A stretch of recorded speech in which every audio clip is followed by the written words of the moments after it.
কয়েক মাস আগের কথা। সেদিন প্রবল ঠান্ডা আবহাওয়া। বেরিয়েছিলাম একটি বন্ধুর বাড়ি। শীতের আবহাওয়ায় এতটাই শীতল, আগামীকাল বৃষ্টি হতে ঠান্ডা যেন আরো বাড়িয়ে দিয়েছে। হেঁটে চললাম, সামনে একটা পার্কের গেট। বাহ, খুব সুন্দর। পার্কটা একটু ঘুরে দেখা যাক। এই শীতে মনোরঞ্জন প্রবেশ করি। খুব সুন্দর পরিবেশ, কত সুন্দর বাচ্চারা খেলছে। ওই দূরে একটা মেয়ে বসে আছে, বাহ ভারী মিষ্টি, দেখেও মুখ ফেরানো যায় না, এত সুন্দর। আর এদিকের পরিবেশ যে এত সুন্দর, আমার কল্পনার বাইরে ছিল। এদিকে বাচ্চারা নিজেদের মধ্যে খেলে বেড়াচ্ছে, কেউ কেউ আবার গাছের গোড়ায় বসে আছে। এদিকে আইসক্রিমওয়ালা, এদিকে বুট বাদাম। বাহ, আজ বেশ দিনটা খুব সুন্দর। আমি তখনই পার্কে বসে বসে ভাবছিলাম ওই মেয়েটির কথা।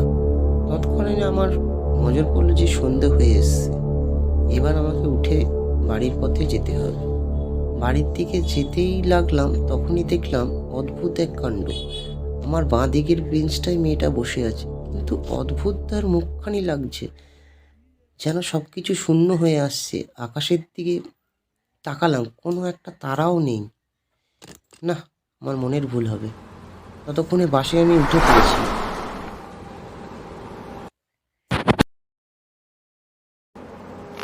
তড়িঘড়ি করে বাসে উঠতে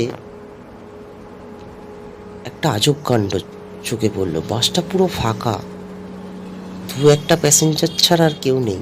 পিছন দিকে তাকাতেই আমার চোখ হতভম্ব হয়ে গেল। মেয়েটি বাসের মধ্যে, কিন্তু এলো কি করে এত আগে? শেষমেশ আমার স্টপে পৌঁছালাম।